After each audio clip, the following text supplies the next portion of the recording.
solidarity. The 𝒂𝒂 Center for International Studies is very privileged to co-host this conference with the International Development Economics Associates, IDEAS, and Yukthi. And on behalf of all my colleagues at the BCIS, I wish to warmly welcome all the speakers and the participants who will be with us today and tomorrow. We have with us a very exciting group of Global South speakers from Brazil, Chile, Senegal, Palestine, Tanzania, South Africa, India, and China, as well as speakers from Sri Lanka, from SOAS, and from Progressive International. It is not always that we have the opportunity to listen to such geographically diverse thinkers from the Global South. And I just want to thank all of you for making the time to come to Colombo and to share your thoughts with us. So thank you very much and welcome to Sri Lanka. Bandung, 1955, happened in my lifetime. I'm conscious that for many of you it is an event from history. I was just 2 years old at that time, but I was considerably older when Sri Lanka hosted the 5th Non-Aligned Summit in Colombo in August 1976, here in these premises of the BMICH, not in BCIS, but in the big hall, under the leadership of Prime Minister Sirimavo Bandaranaike, who is also the founder and the inspiration for the Bandaranaike Center for International Studies. So there are many, many reasons for organizing this meeting here in this campus. And there are some of us who here today who can share their personal experiences of this event. Dr. 𝒂𝒂𝒓𝒔 told us the other day that she was a lowly usher at the in the BMICH hall. Our chairperson, Madam Chandrika Bandaranaike Kumartunga, mentioned that she acted as the French language interpreter for her mother, Mrs. Sirimavo Bandaranaike. My father's sister, my aunt, Mrs. Manela Besekara, was the chief of protocol in the foreign ministry at that time, and I could regale you with many of her stories about the different heads of state that participated in the event, stories that didn't get into any official communique.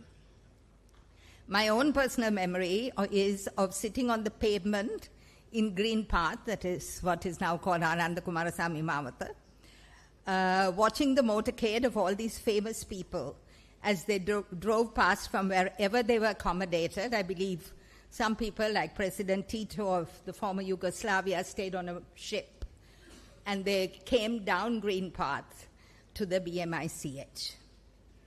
And partly because this conference was such a major event in our historic calendar, and partly because of the role that our leaders played in the non-aligned movement, our memories of Bandung are closely and inextricably linked with the concept of non-alignment.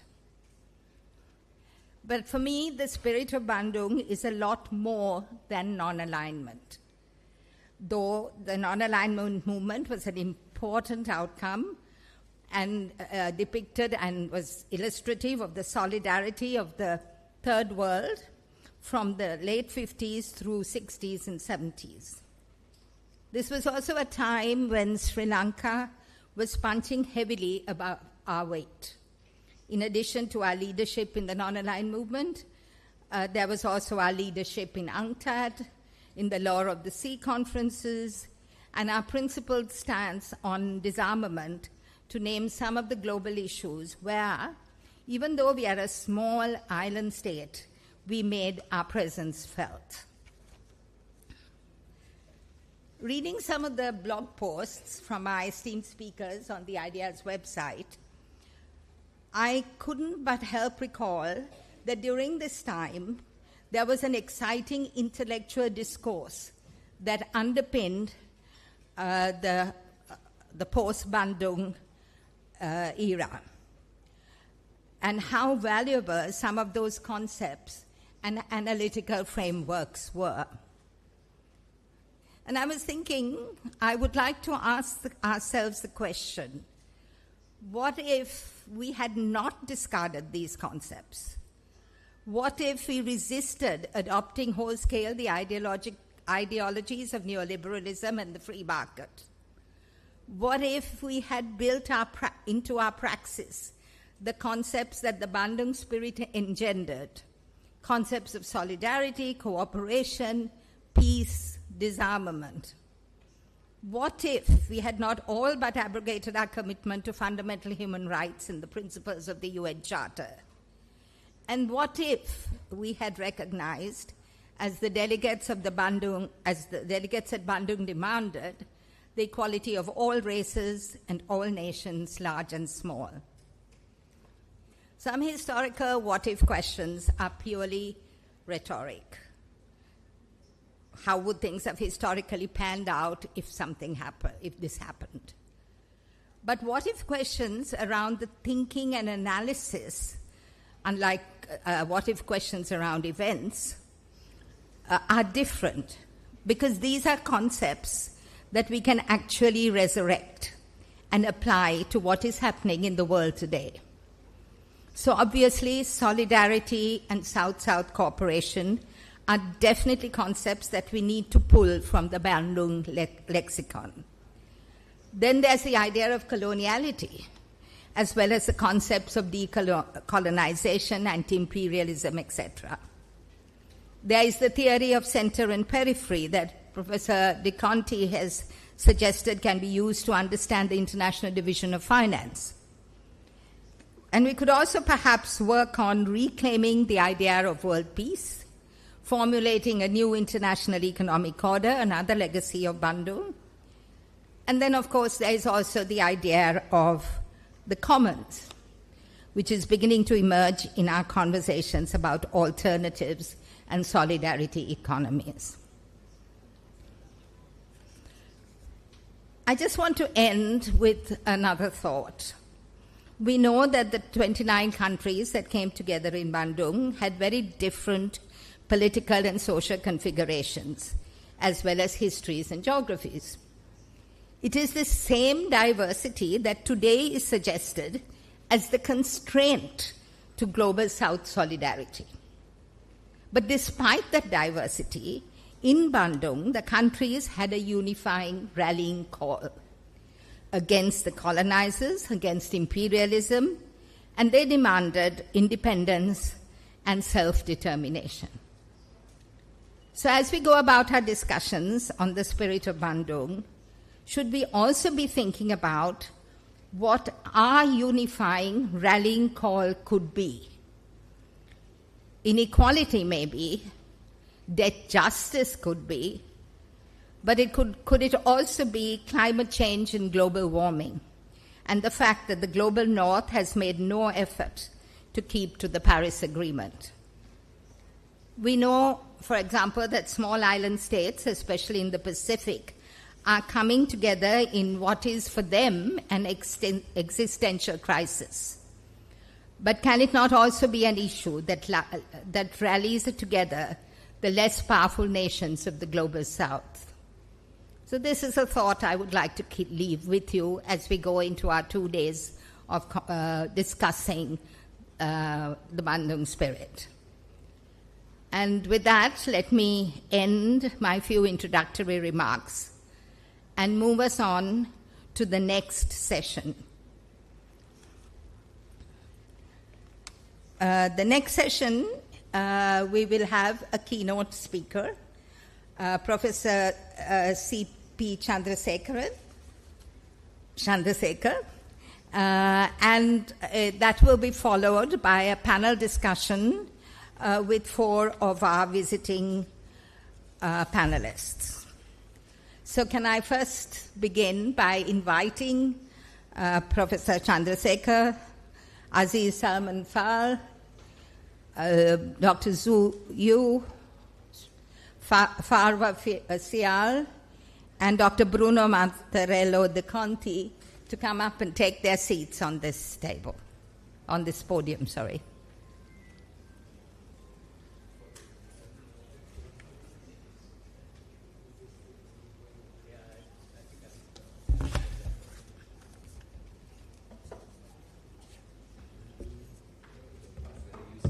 I'll sit here.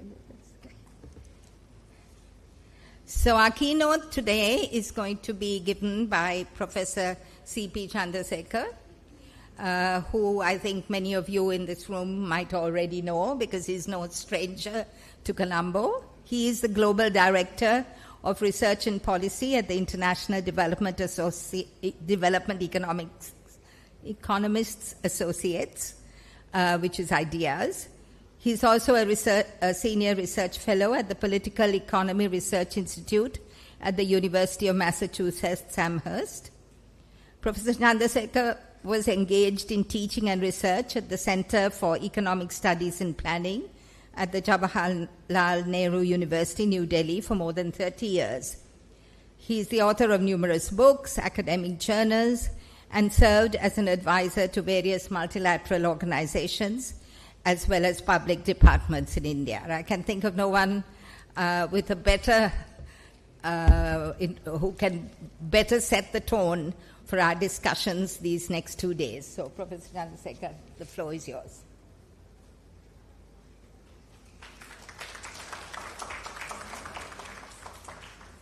Thank you, Dr. Priyanti, and thank you to the organizers. I suppose I'm one of them too, for having invited me to speak this, to join this discussion today. I want to just lay out a few ideas which I think would be more in the form of a framework in which we can examine once again or revisit Bandung, as it were. Of course, part of the reason we are here is because we are, and as many others across the world, are marking the 70th anniversary of Bandung. And that is considered by many, even if not by all, as being a milestone in global history and definitely in the history of the global majority countries. And even though it was a meeting of leaders, it essentially was seen as an event which had the support and reflected the aspirations of a large part of the world's population located in countries which at the point of time had won for themselves independence from colonial rule. And that matters because of the fact that we must recognize that at that point of time, among the countries which featured it, or the leaders of countries which featured it at Bandung, were countries, leaders from countries in Asia and Africa, whereas Latin America, it appears, looking back, was in some sense absent, not because of the fact that it didn't have the same aspirations among its people and many leaders who actually followed that, but partly because of the fact that Latin America, I speculate, partly because of the fact that Latin America came out of colonial rule much earlier, that it was really in the early 19th century that many of those countries obtained independence. And therefore, this reflected the sort of spirit and the aspirations of people who had just won themselves independence through freedom movements, through national liberation struggles from colonial rule. Now, when people refer back to when we try to revisit Bandung, there are, I suppose, two aspects which we tend to consider, or at least some of us tend to consider. One, of course, is to really ask the question of what was the nature of the Bandung moment? I mean, what exactly was that moment like? And the other, of course, which is most spoken of, is what was the nature of the Bandung spirit? What exactly did it reflect? Now, the Bandung moment was actually, looking back, a very interesting one. It was an interesting one because it was a point of time in the history of capitalism where there was a hegemon who had complete control over global capitalism. Japan and Germany had been defeated very badly in the war.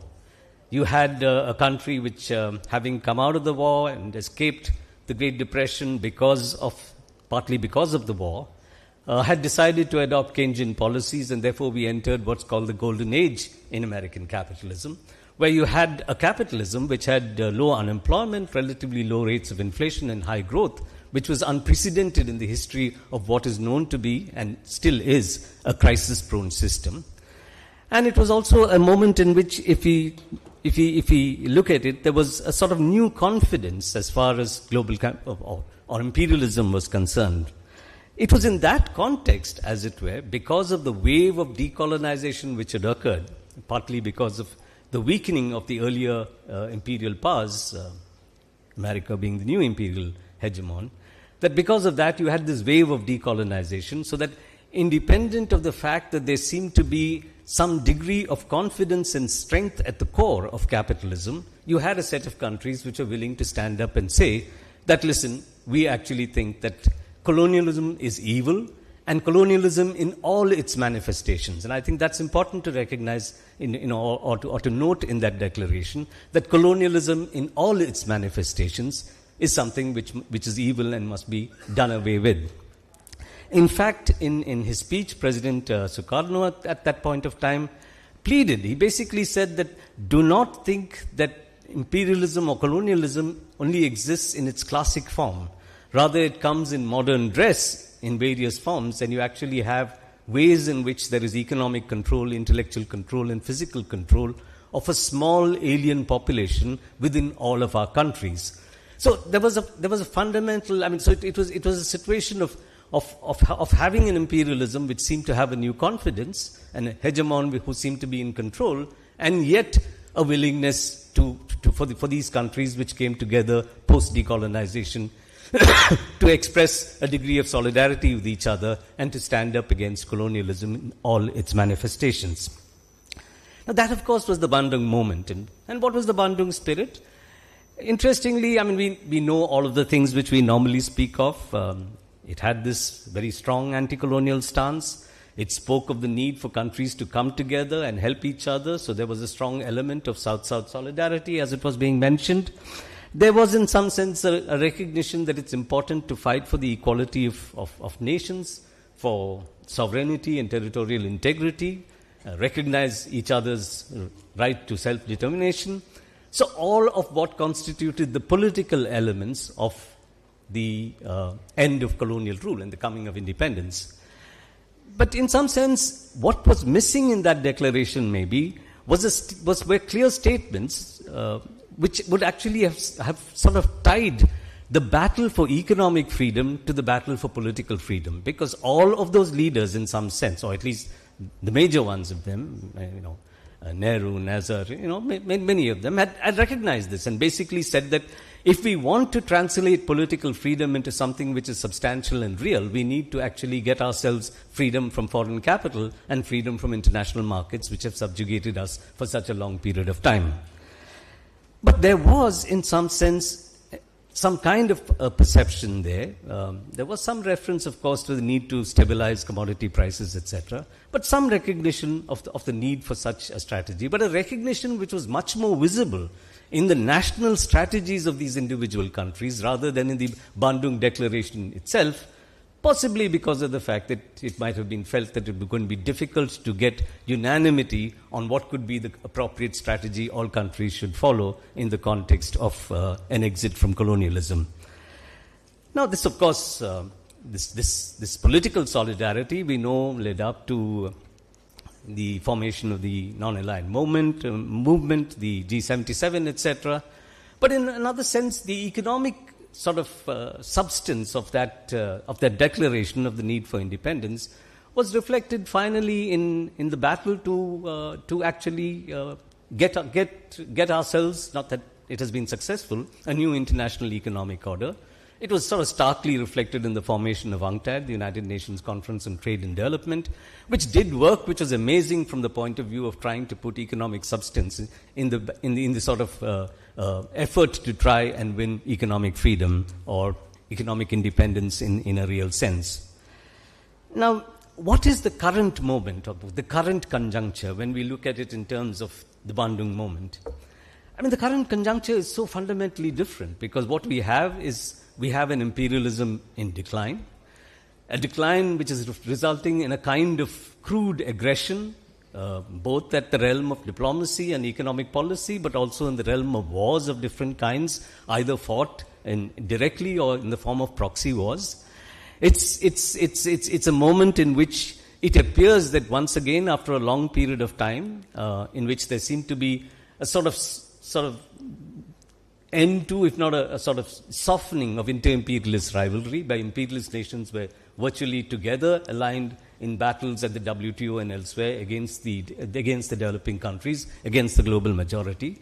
And it's also a period in which what had come to dominate thinking as far as what economic policy should be in the period after the 1980s, what we normally refer to as a neoliberalism, has lost its legitimacy. And it's lost its legitimacy not merely in the peripheral countries or the global south, but it has also lost its legitimacy at the core, particularly after the 2008 financial crisis, which actually demonstrated that how deep inside this was a system which was inherently, fundamentally flawed, and leading up to a crisis which could have generated for us one more Great Depression.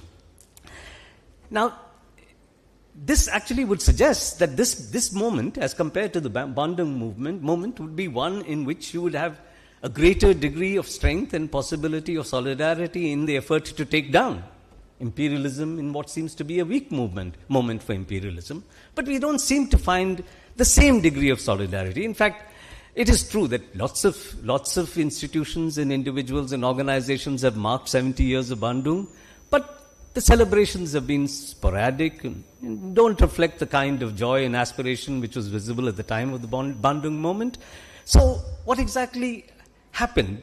Obviously, we did not have a linear movement from the Bandung moment to the current conjuncture, and it's that transformation somewhere in between which generated a situation where, independent of the fact that we happen to be in a world when in some sense the third world can assert itself, particularly because of the fact that despite the collapse of the Soviet Union, you have at least two countries, which is China and Vietnam, having of course chosen at one point of time to go more market-friendly and target international markets, still have used the resilience which came out of the success of their national liberation struggles in order to generate what would be more egalitarian societies, to be successful even within what seems to be a sort of a market economy-oriented development strategy targeted at world markets. So in some sense it appears that there is a challenge. There is a new kind of plurality as opposed to the plurality which existed because of the fact that the Soviet Union was there at the time of Bandung. And it was a Soviet Union which of course was, even though it suffered so much in terms of losses during the Second World War, it was known, except for those who wanted to sort of conceal it, that this was a war, the war against fascism was actually won on the Russian front, on the Eastern Front. So it was a strong Soviet Union, not merely because of the fact that it had put all its people to work, but also because of the fact that it was crucial in the war, in the defeat of fascism, which was a consequence of inter-imperialist rivalry, which socialism itself was not really responsible for. Now, what really happened in terms of this linear moment?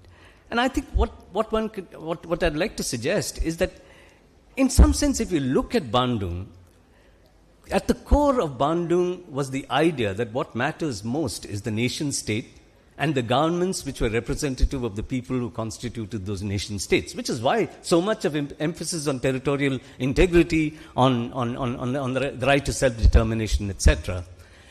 So if we say that these governments of these nation states had before them at that point of time an agenda to convert political freedom into real economic freedom, what was that strategy?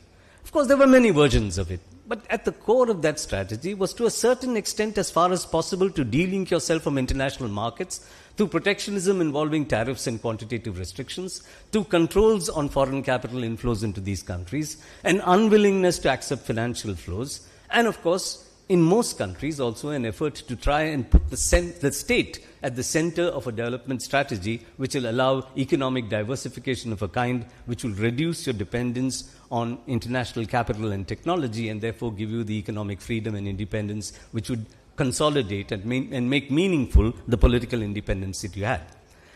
Now, we know that by the time we got to the middle of the 1970s, despite remarkably good rates of growth in many of these countries relative to what they recorded during the colonial period, when many of them in fact saw either stagnation or even retrogression, that by the time we got to the 80s, somehow the promise which many of these countries displayed in terms of the willingness of these governments to take up these independent strategies didn't get realized. And I think at the core of that was the inability of these states, having put at the center the state or the government and the nation state, to be able to ensure that they would be able to generate for themselves, either individually or through solidarity and cooperation, the markets needed for them to be able to pull themselves up by their own bootstraps. And why was that? That was because of the fact that if you want to grow your market, in the final analysis, you must be willing to attack asset inequality. You must be in a position to deal with land monopoly and break land monopoly through radical land reform. And almost every one of these governments which attended, or the leaders of which attended Bandung, had this in their programs, that we need to do these things. We need land reforms. It was a period in which there was a huge literature on the implementation of land reforms and the challenges to that. But what we did have is that other than in a couple of countries, two of which I've just mentioned, which is China and Vietnam, there are not many countries in which we actually saw the implementation of this agenda of dealing with asset inequality and the income inequality which comes with that. Because if you don't deal with that, you cannot create the mass markets to be able to generate the growth needed to pull yourself up by your own bootstraps. Now, if we say that that is the reason, in part, we had a failure, that you were not able to do this, maybe there was something to a view, and I think I'll then wrap up after that. There's something to a view which was expressed, though because of Stalin being involved and so on, very often we don't go back to these things.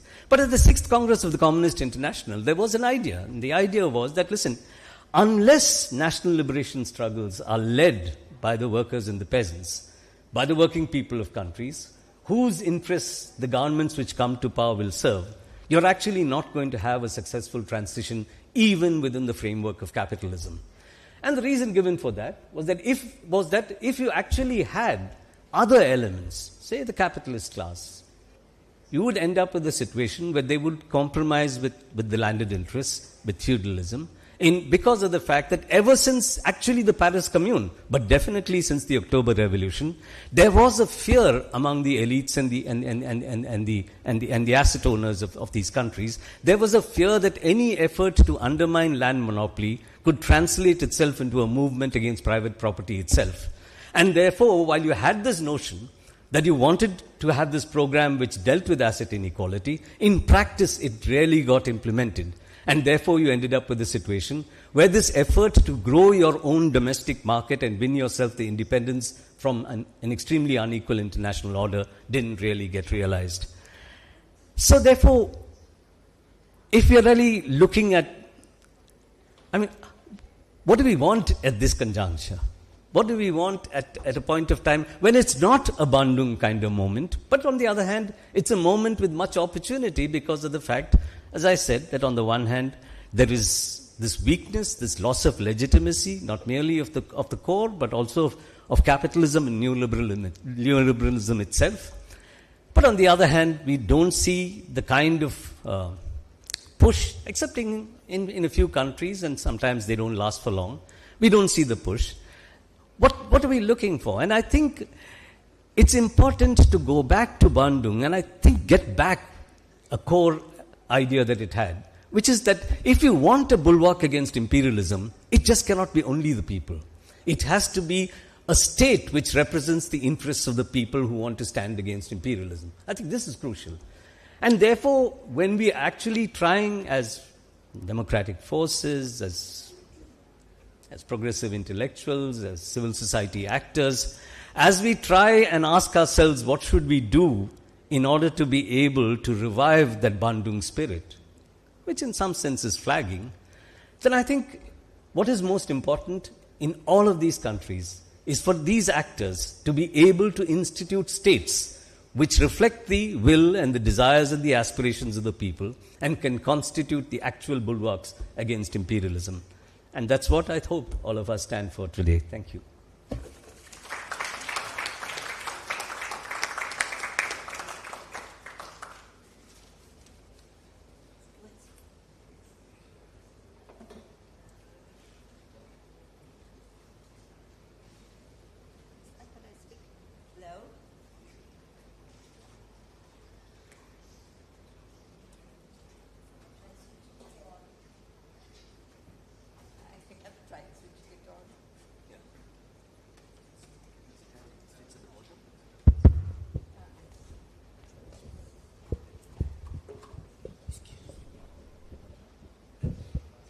Hello? Yeah. Okay, thank you very much, Professor Chandrasekhar. that was a very thoughtful and provocative keynote. We're not going to take any questions after a keynote. Neither are the panelists actually going to respond directly to what the issues that Professor Chandrasekhar raised. But we will ask each of them to add or build on some of the ideas that he actually shared with us. So we will go in a certain order. We will start with Dr. Aziz Salman Fall, who's from Senegal. He will talk to us first for about 10 minutes. He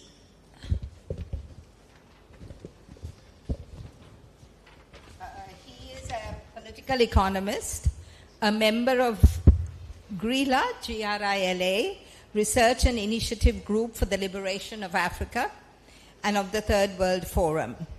He's a coordinator of the international campaign Justice for Sankara, president of the Internationalist SERFA. Dr. Fall also teaches at the University of Quebec in Montreal and McGill University.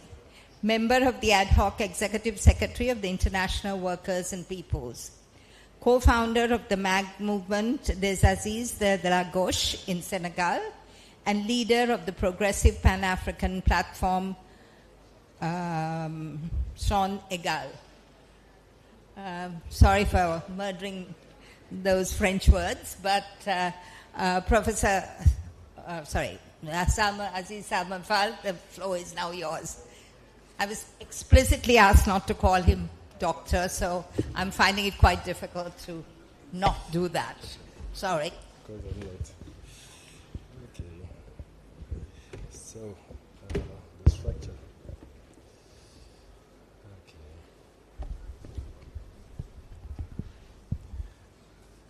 Okay.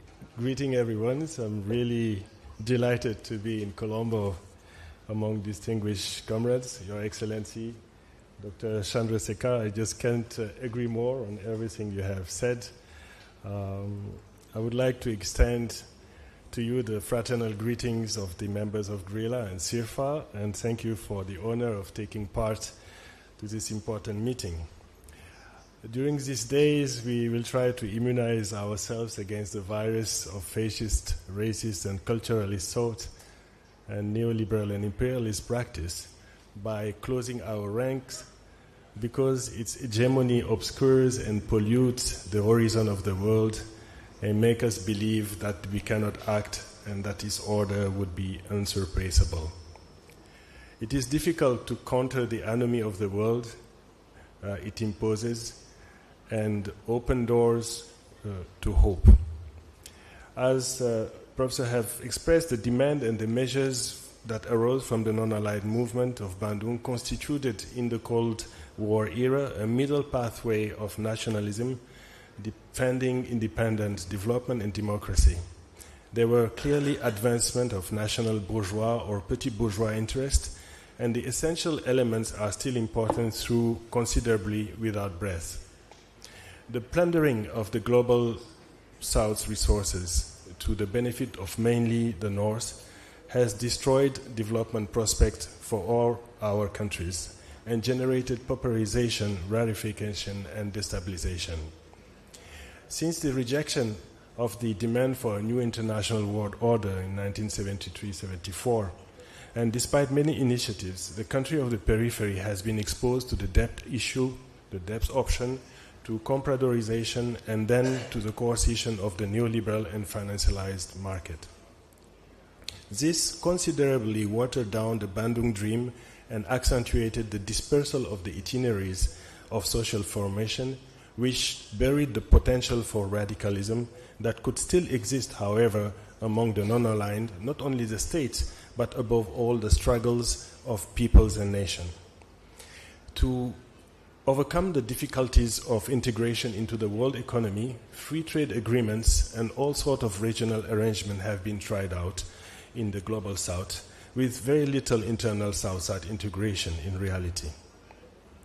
In the current state of disarray and expectation, and without nostalgia, a lucid response from the organic forces of the Global South is inexorably becoming aware of its anti-systemic potential. This presupposes recovering the state's room for maneuver, rediscovering the organizational potential of peoples and the coherence of the convergence of transversal struggles beyond sovereignty against transnationals, war, and the rapacity of the market, and in defense of the equal status of women and the protection of the common good and the environment. This is not a time for nostalgia and mere commemoration, but for understanding that the non-alignment must have the courage to align themselves against imperialism and reinvent what I call a trans-internationalism of peoples.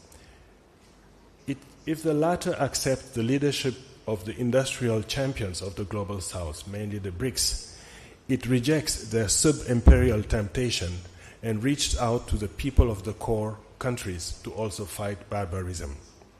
I propose trans-internationalism starting from the Global South first, so that once it has crystallized and without sub-imperialism, it can irradiate the people of the North whose interests are not so opposed to ours, confronted as they are with the rigors of their uniformizing economic, cultural, educational, and political standards and system.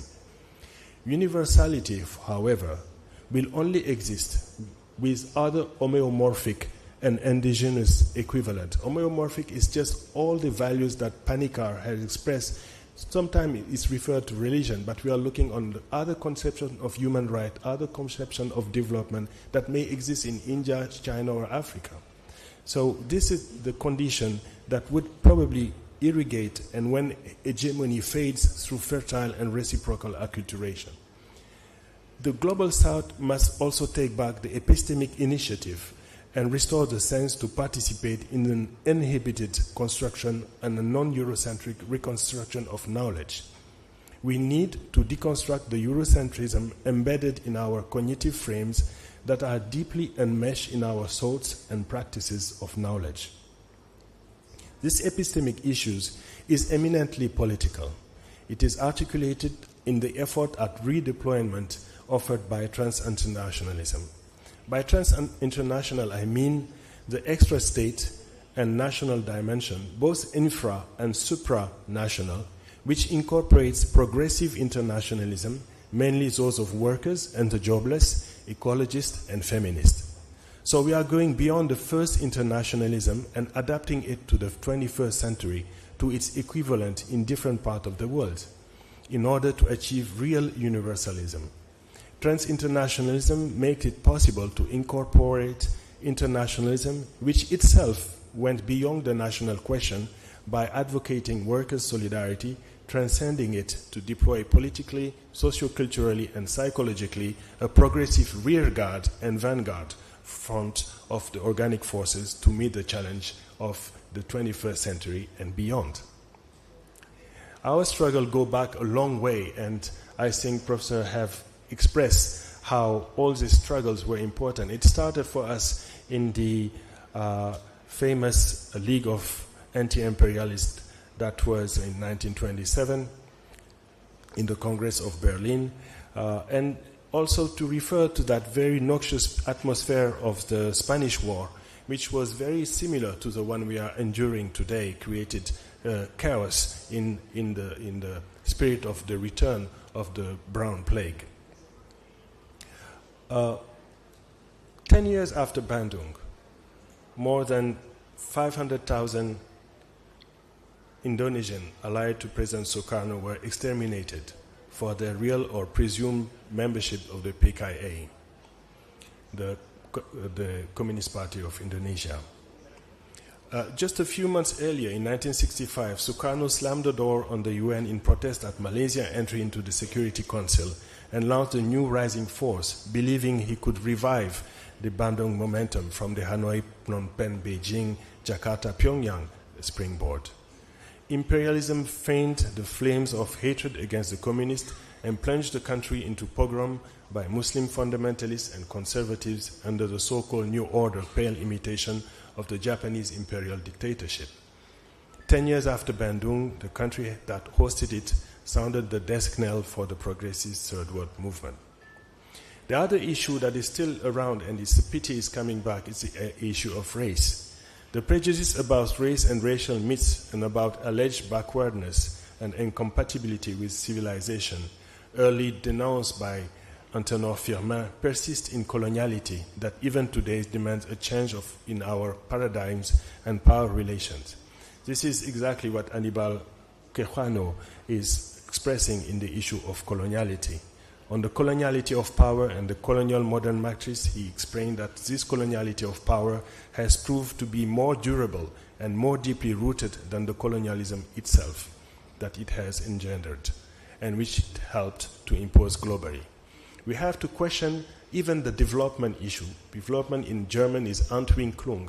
It is a Western belief. We have to look at something that I would call a more balanced dynamic and more equilibrium type of development. And it's important to reflect on how we can contribute to debunk and reinvent this issue of development. Everywhere, the struggle to preserve equality or to increase inequality continues. The balance of power is political, and depending on the worldview and the period, gives rises to increasingly sophisticated superstructures to resolve issues of wealth, power, and meaning. It is up to us, in the exceptional historic moment of redeployment of imperialism in the 21st century, to help complete the effort of so many people who have fought for our freedoms and our development. The leaders and forces of resistance in these countries were fighting for decolonization and against the persistence of neo-colonial rule. And despite of their effort and the fact that it was impossible to remain neutral in the East-West conflict, their position was quite clear in the face of imperialism. I don't have time to express all the elements I have in my paper regarding international cooperation, South-South cooperation, and even recently the debate that happened in Brazil with also the issue of the high-level committee on South-South cooperation. But I just want to end with 2-3 things. First, the advent and progress of BRICS is likely to revolutionize South-South cooperation as well as our living condition and perhaps revise the architecture of international regulation if the South is united and if its people ensures that the elite of the country leading this grouping do not reinvigorate capitalism. It is up to us at this very exceptional moment when imperialism is being redeployed to contribute to complete all the effort that were made by the past generation. We need to repoliticize our societies that were depoliticized during the neoliberal era, particularly for the youth. We, the people who were not founded on the basis of accumulation, profit, and the ownership of nature and people, and who have instead been the victim, should articulate a different conception of development that I call dynamic balance. Probably some of you have not heard of the Bamako Declaration and its principles. There are 8 principles. You can look at it on the internet. But I think even though it was in 2005 and 2006, principles are still accurate as the principle of Bandung. First is building a world on solidarity between human beings and peoples, building a world based on the full affirmation of citizen and gender equality, building a universal civilization in which diversity in all fields is given its full creative potential, building socialization through democracy.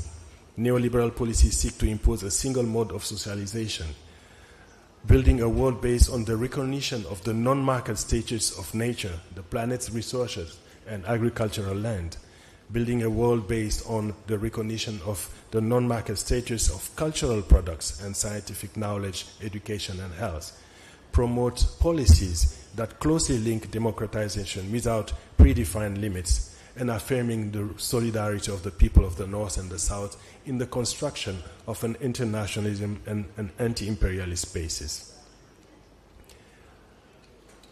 Like I have expressed it already in Bandung, the challenge of an anti-systemic response based on the spirit of Bandung should consider the feminist, ecological, and progressive challenge at the heart of the analysis aimed at democratically repoliticizing peoples with a view to an upsurge in the defense of the commons and an alternative to capitalism. It presupposes a critique of the development as a Eurocentric belief and a non-culturalist emphasis on the validation of other functional epistemes in order to build a universalism of people. Whereas over these last decades, national sovereign space have been considerably destabilized by arbitrary, unjust practices and the authority of big financial institutions, whether public or private. Whereas war, even a global war, is the choice implemented by the senile troika to reproduce their world order that is globally rejected by the wide majority of world population. Whereas the negative socio-political and ecological consequences of these measures will take decades to stamp out in our country. Whereas the regulatory mechanism that exists globally, whether multilateral or otherwise, to protect the commons have become archaic or inoperable. Whereas meeting of agglomerated coalition like the World Social Forum, through important, make it difficult to carry out unstructured anti-imperialist work. And whereas the era of the West-East bipolarization of the world has taken different shape, mainly targeting Russia and China, and that of North-South persists like imperialism, but in more sophisticated form. And when also the scattering of state of the South has exhausted the potential of the group of the 77, given all this substantial gain in the left in Latin America, the brakes that have been placed on the uprising in North Africa, the breakthrough in the Sahelian states, the spread of populist and far-right values, but also the disarray of the left and the great need for a democratic repoliticization, it is important to build on the historical struggle that have been fought and to more broadly work on others in order to translate the genuine credential of our people. So the development of a three-continental internationalist political platform of convergence is very crucial. That's what I call Bandung Second, the new era of the aligned movement. An aligned movement against imperialism will be a second decisive step towards affirming democratic and popular sovereignty. Here, it will be important to firmly complete the gains of the preceding era and affirming an alignment with nation-state, popular movement, social groups, political parties, association, individuals on the basis of internationalism in this specific condition. Bandung Second will provide a roadmap for a societal project in a polycentric world where popular forces of the South, fed up with the North-South monologue, are proposing to reorient globalization toward a development that is truly about balance, social justice, protecting Mother Earth's well-being, proper conduct, and attitude. Faced with the redeployment of imperialism, the resilience and response of the progressive global South and of internationalists remain scattered. The irreversible depletion of the ecosystem and the threat to human reproduction are amplifying the culturalist withdrawal and the resurgence of populist and fascist expression. This Capitalocene is bogged down in crisis and is on the way to depleting humanity. That's why I will end up with this sentence of our dear comrade Samir Amin. In our time, given the destructive power at the disposal of the powers that be ecological and military destruction, there is a real risk denounced by Marx in his days that fighting will destroy all the opposing camps. The second path, on the other hand, requires a lucid and organized intervention of the internationalist front of workers and people. Thank you.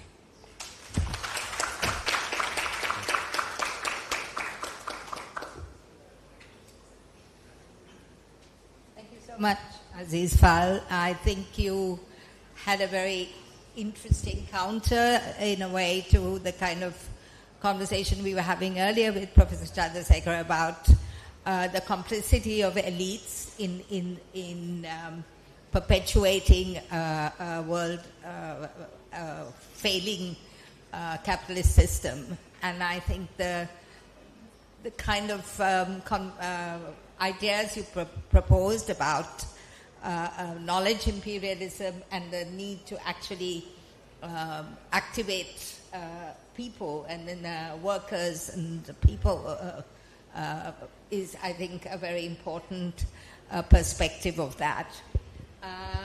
Hold your questions because we will come to them eventually. The next speaker is... Let's see, who's the next speaker? Is 𝒂𝒂𝒓𝒔 𝑨𝒐𝒖𝒕𝒉. She is the Asia Regional Director of Research and Policy at IDEAS. She's also a research associate in the Department of Economics at SOAS in London. So, Farah, the floor is yours.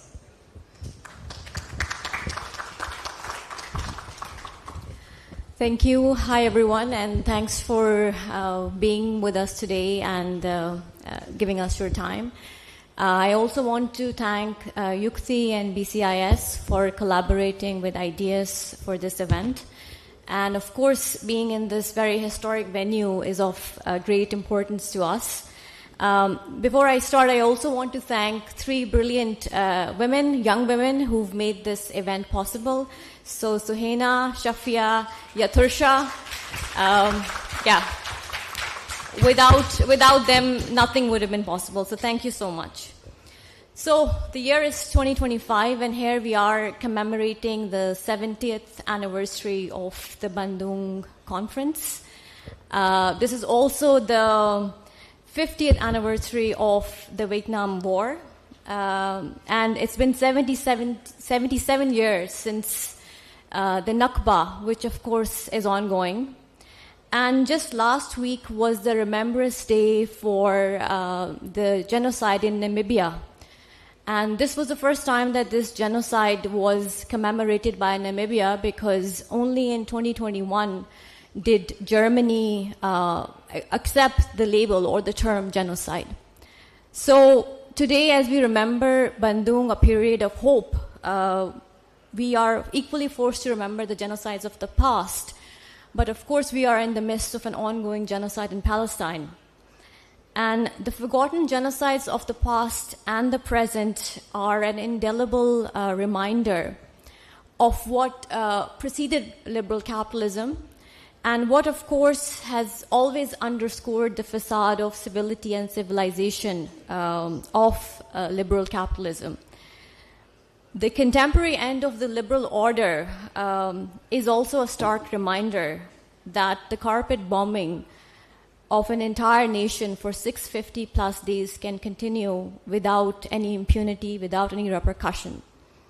Given this background, I will focus on 2 things in my very short talk.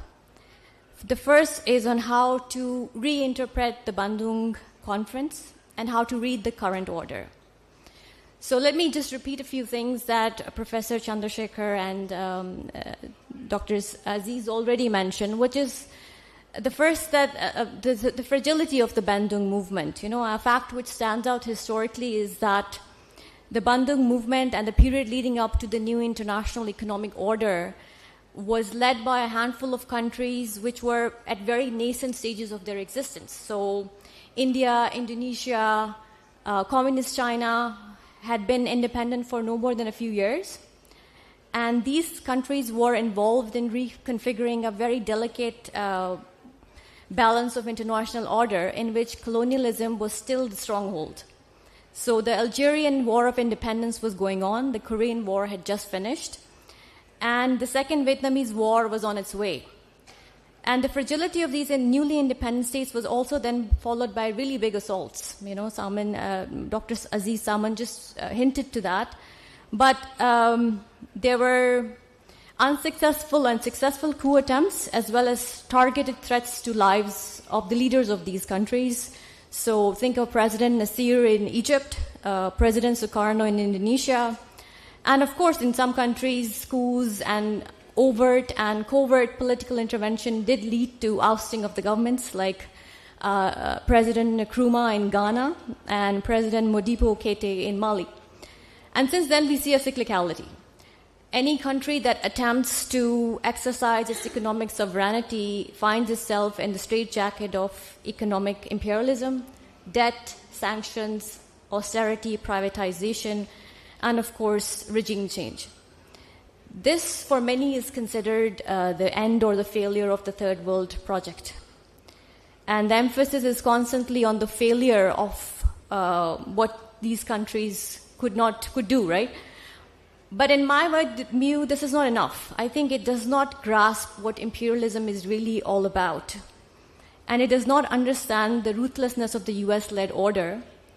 And it's an avoidant analysis because it's framed in a Eurocentric vision of how our world is constantly changing, but some facts are highlighted and others are not. So there is no such thing as dollarization without violence, without military threat, without permanent chaos.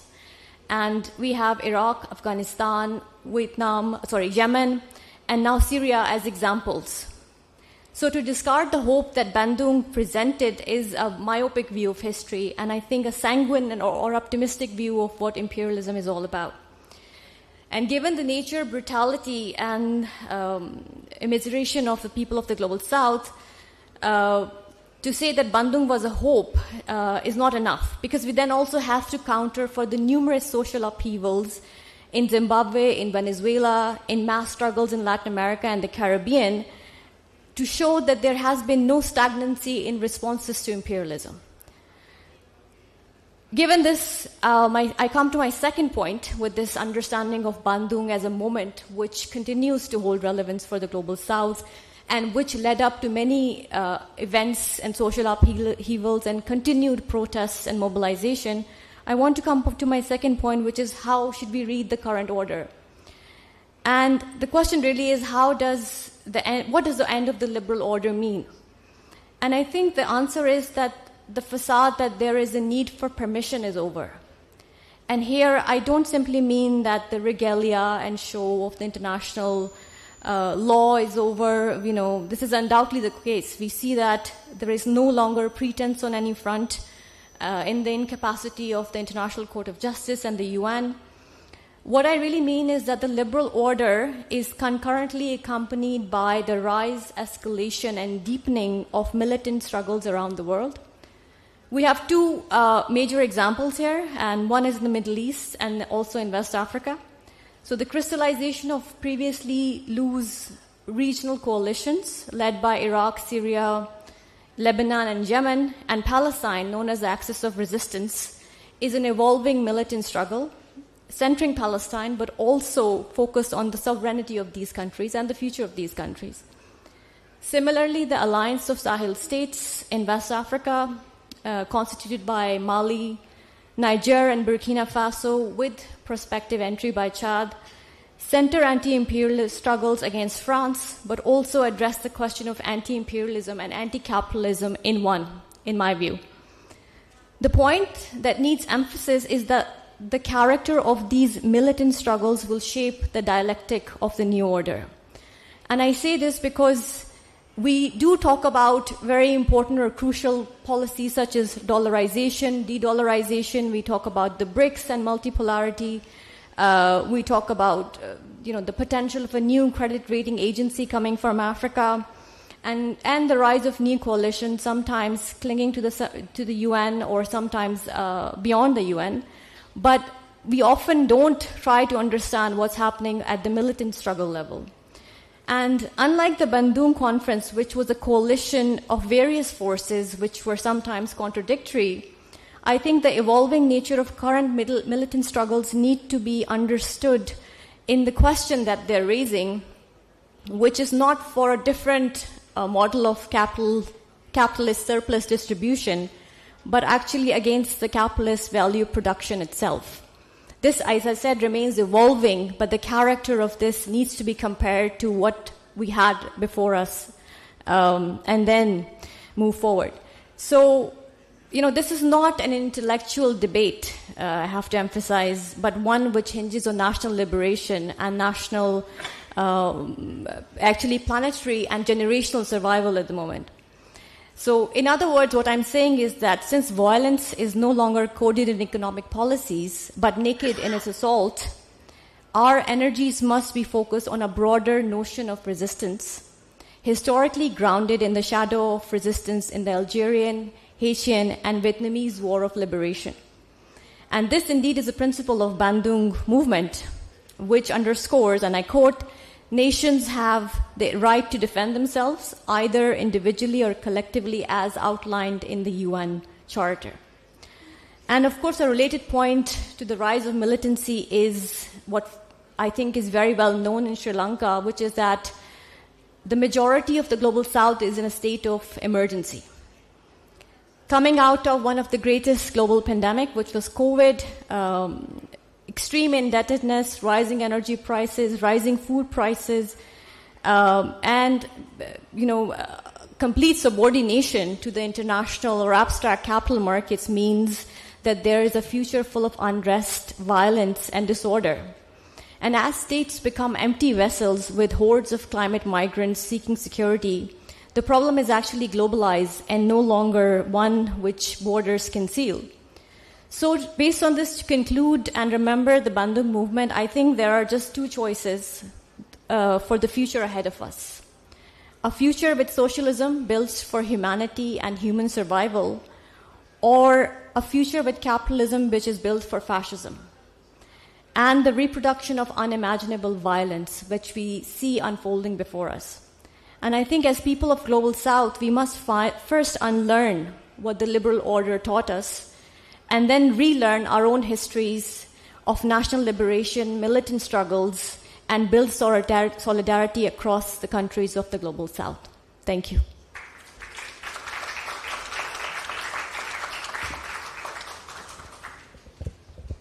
Thank you, Fava, for raising the whole issue of violence, militarism, and structural violence as well. So thank you so much for doing that.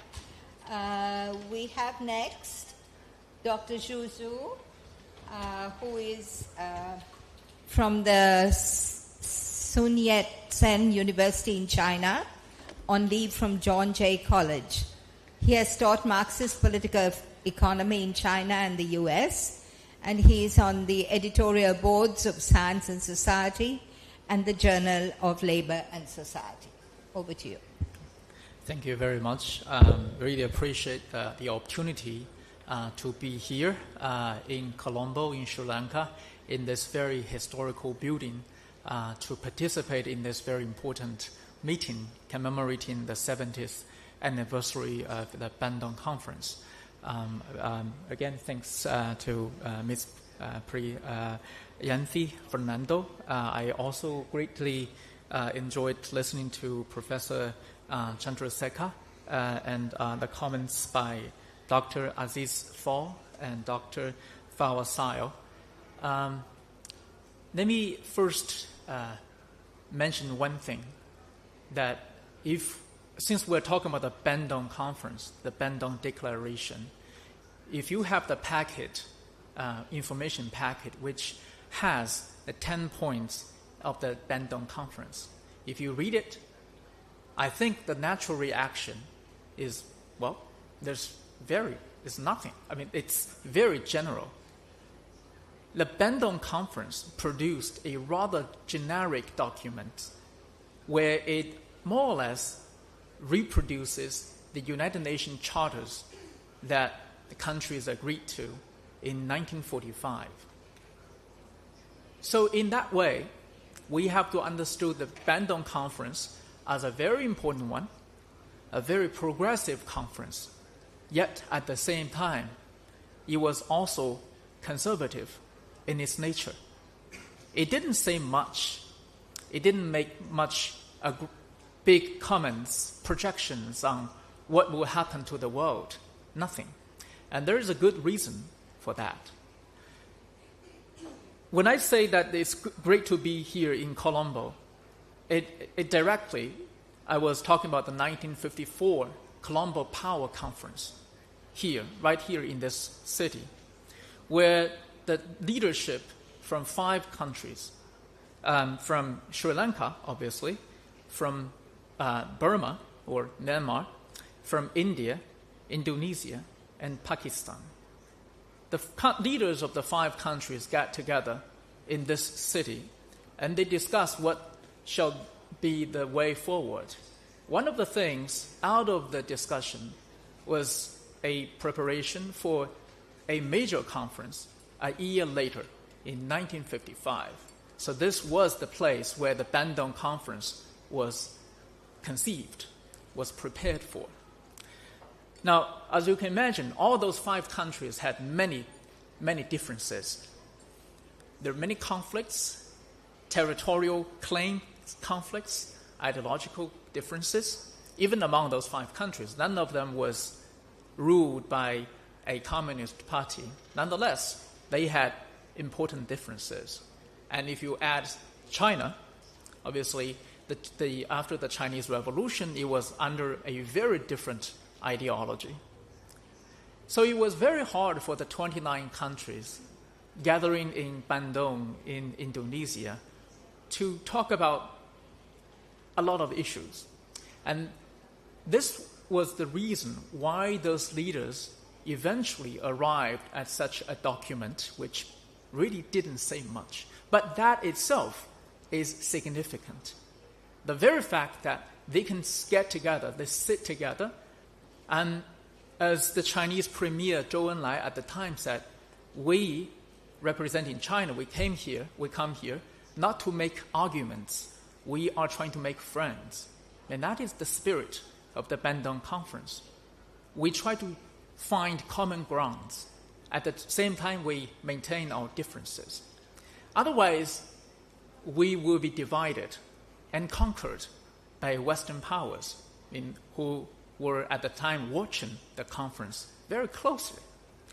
So I think in that sense, we should realize that it's very difficult to do such a conference, even in the 1950s.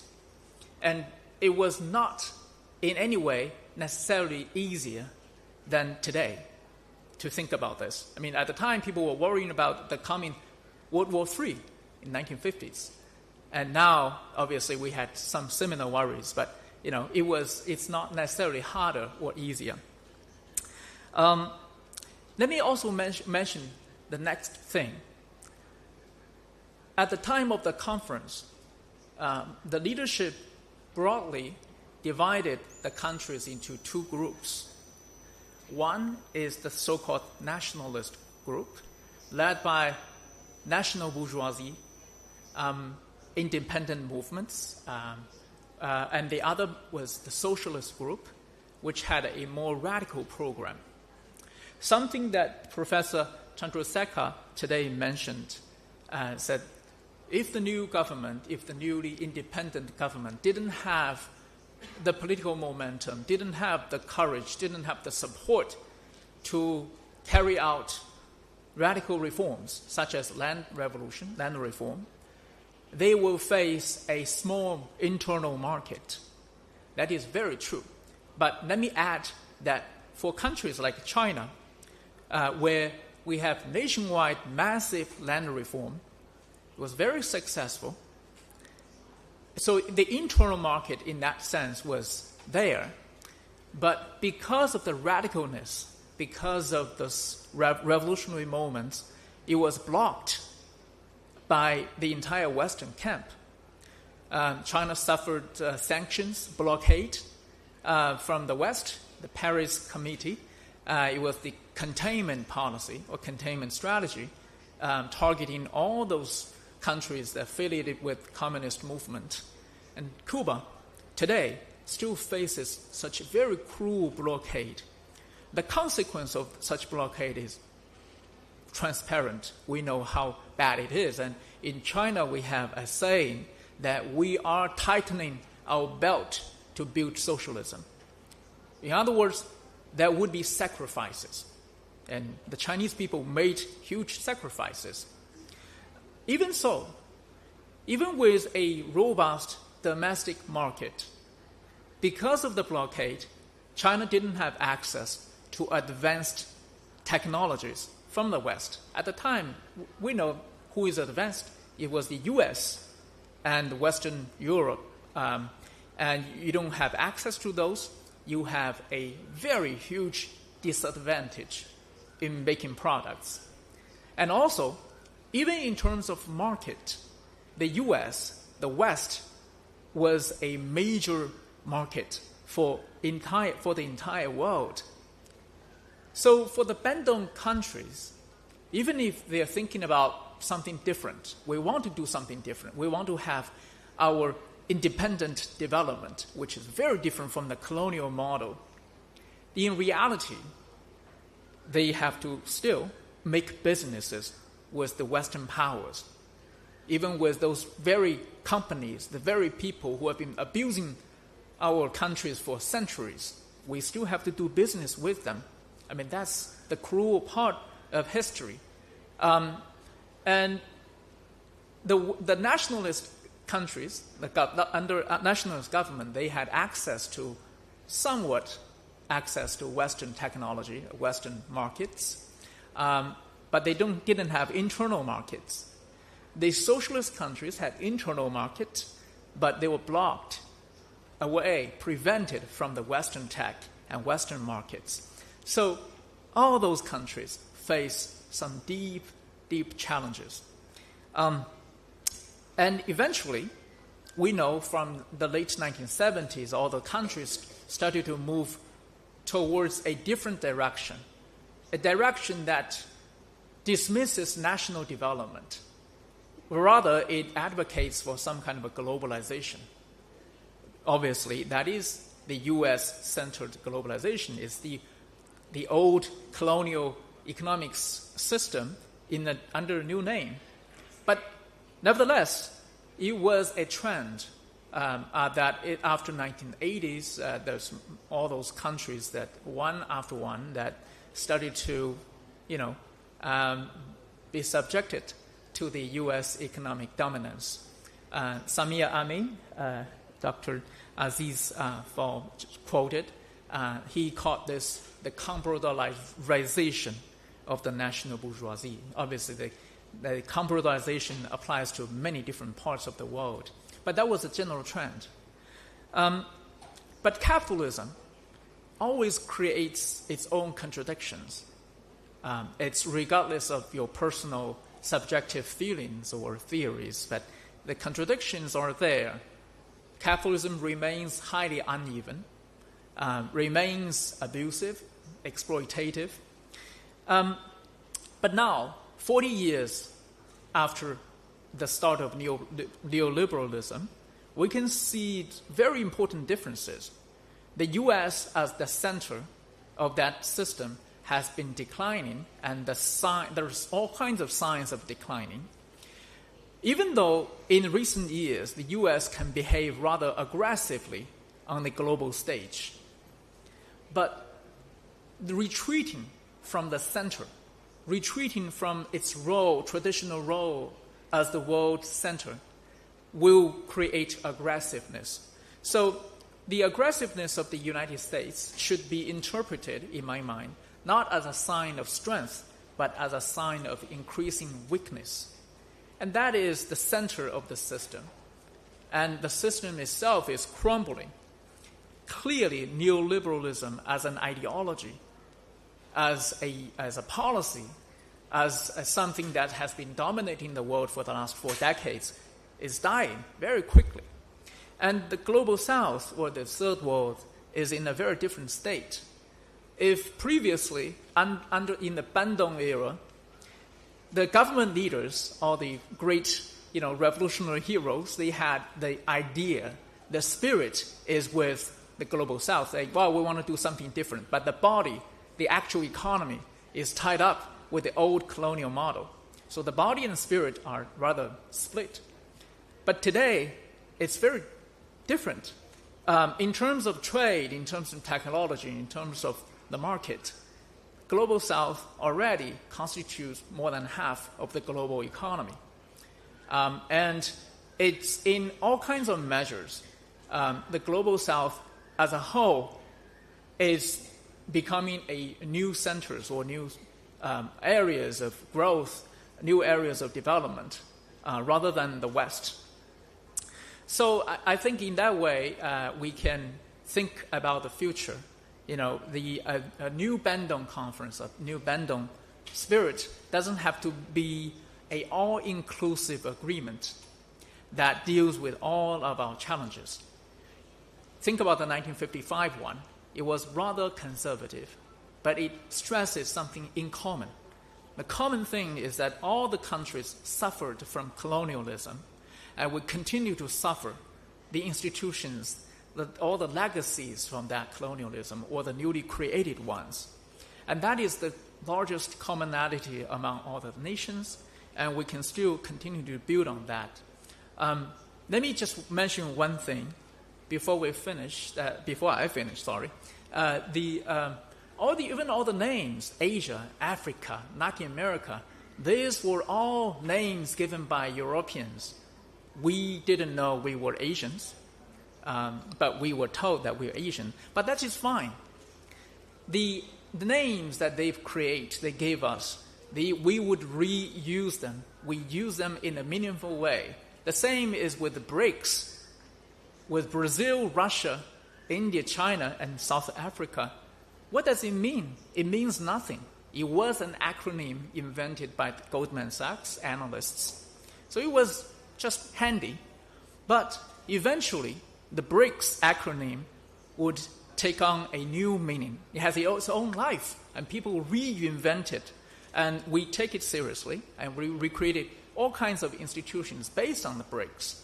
That tells the energy, the innovation, the vitality of the Global South, and we can make things done. Okay, thank you very much.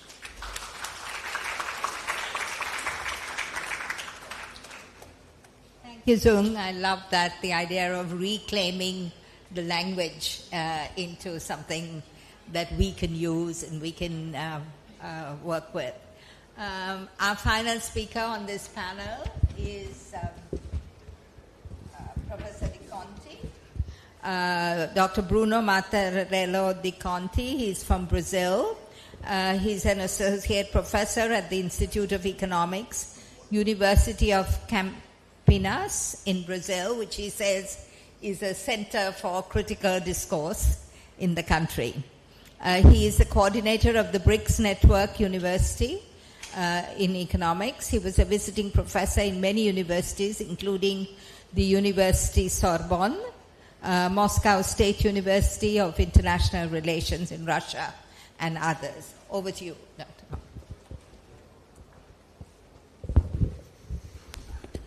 Good afternoon, everyone. First of all, thank you very much for having me. Thanks, Chandru. Thanks, Farwa, for inviting me, and for all the organizers. I'd like to congratulate you for this very important and timely meeting. I'm very happy to be here. I'll have a PPT, and then here it goes. So what I will do here is I'm going to present some ideas that I developed with a co-author, and which is in the next slide. You can see it was published recently in the New Political Economy journal. We can go to the article. And the idea is discussing and conceptualizing what we named as the International Division of Finance. We can move ahead. We can go to the next slide, please. As an analogy, obviously, to the International Division of Labor, which has been discussed in economics since the very origin of what we know as modern economics by David Ricardo, which said that finally countries should specialize, as you know, in their endowment, in the sectors where they had advantages, and then the international trade would bring equal benefits for everybody. And then we started having critical views on that with Marx, and later on with the Economic Commission for Latin America and the Caribbean ECLAC in Latin America. And they, in the next slide, they developed a very powerful theory, this school, which later became known as the Latin American Structuralism. We can go to the next slide, please. Has many problems in terms of also the proposals they made, but they have a very powerful diagnosis on how the international capitalism works, especially but more than that, understanding that the interaction between these two poles of capitalism do not take the global south or the underdeveloped countries into the position of the developed countries. It's rather the contrary. We are not developing countries. We are underdeveloped countries, Brazil, Sri Lanka, and the global south.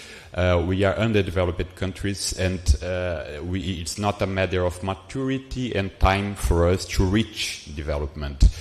Because obviously underdevelopment and development, they not only coexist, but they complement each other. Actually, underdevelopment is not a stage for development. It's not a deviation of the development process, but this is like capitalism works. The modus operandi of capitalism works with development and underdevelopment, and the underdeveloped countries have a function for the developed countries. They are both sides of one coin, right?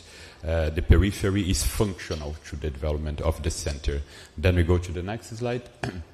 And then this idea was developed in mid-20th century, especially focusing on the division between agricultural countries and industrial countries. But our claim is that the central elements of this idea, this conceptual framework, are still valid, obviously requiring some updates. One of them is that the International Division of Labor changed. So nowadays we don't have any more peripheral countries only producing agricultural goods.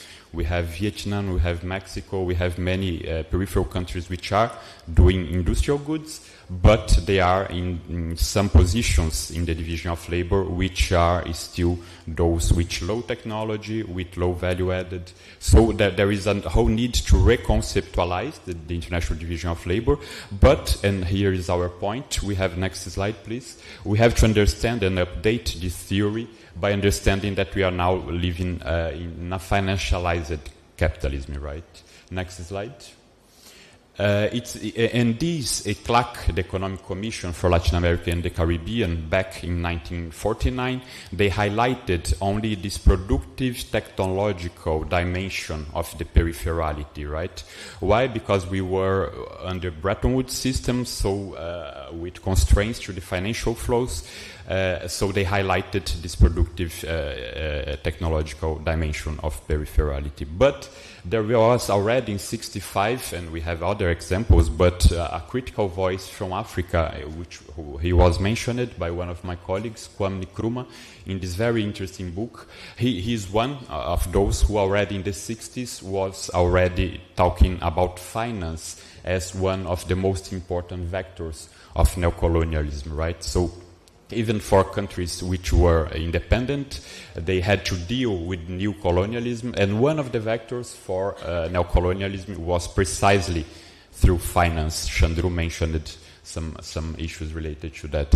And then if we come to our current era, even more, so we are talking about digitalization, about Bitcoin. We have those far-right wing governments in Latin America, and Donald Trump, and the weaponization of the US dollar. So this whole discussion about the asymmetries of the international monetary and financial system and the consequences to the periphery of the world are even more relevant today than they were in the last century. Let's move ahead. That's why we try to understand that it's useful to conceptualize this idea of the International Division of Finance in an analogy to the International Division of Labor. Let's move ahead.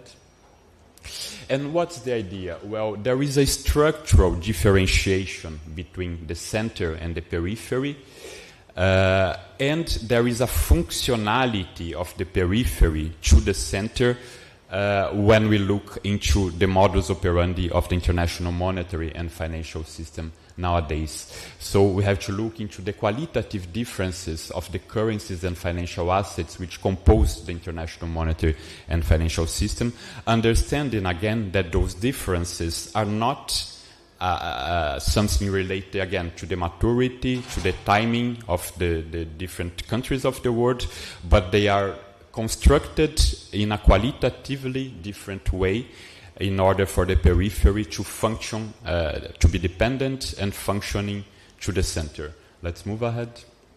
So this is those are the differences for the International Division of Labor, coming back, so I already mentioned it. Even nowadays, even nowadays, if we don't have the dichotomy anymore between agricultural and industrial countries, we do have dichotomies, right? So the center is still, it is the smile curve, for those who know it. The center is in the tasks which are high value added, high technology, and the periphery low value added, low technology. And if we move, now we can go to the International Division of Finance. The next slide.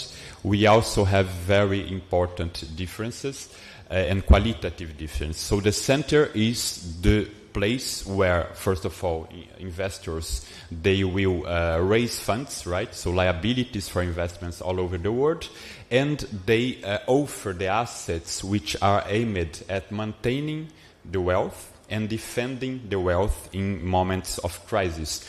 Whereas the periphery, next slide, offers the assets and currencies which enable, first of all, the diversification of the international investors' portfolios, and relatedly, the valorization and recompositing of these portfolios' profitability. So in very clear terms, the center offers liquidity and safety, the safe haven, and the periphery offers the assets which can be considered as riskier, but which will offer high yields, potentially offer high yields, right? Let's move ahead. So this is just to show that finally it's part of the international liquidity cycles, because then investors all over the world, they, in moments of appetite for the risk, they go in the direction of less liquid assets, riskier assets, and they are prone to invest in Brazil with Rio, in Argentina with peso, in India or Sri Lanka with rupee, and so on and so forth.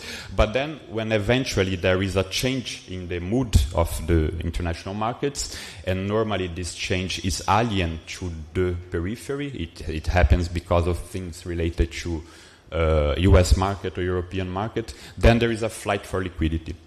And then obviously those peripheral assets are the first assets to be abandoned in a quest for liquid assets, the central currencies and assets issued in the central currency, in the central countries.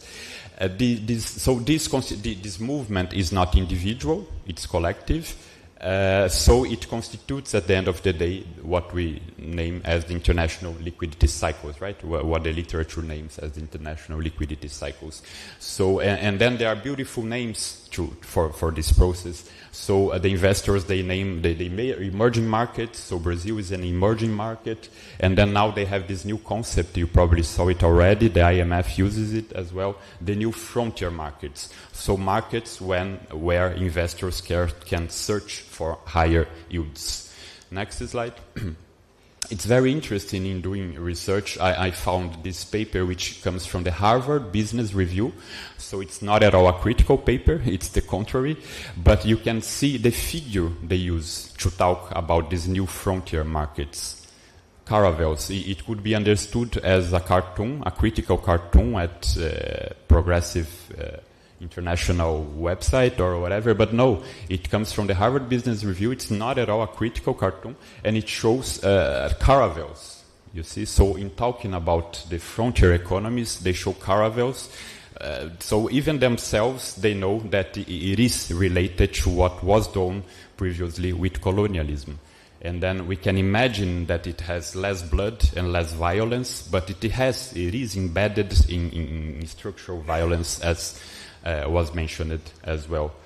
So it's a new kind of, it's part of neocolonialism. Let's move ahead. And it has blood and it has violence because it has harsh consequences for the periphery of the world. So the center has this exorbitant privilege, this expression which was coined by Valéry Giscard d'Estaing in the 60s already. The US has a lot of privileges related to the fact that they issue the key currency of the world. And next slide, for the periphery, it has a lot of negative consequences, obviously, which can be summarized in those three.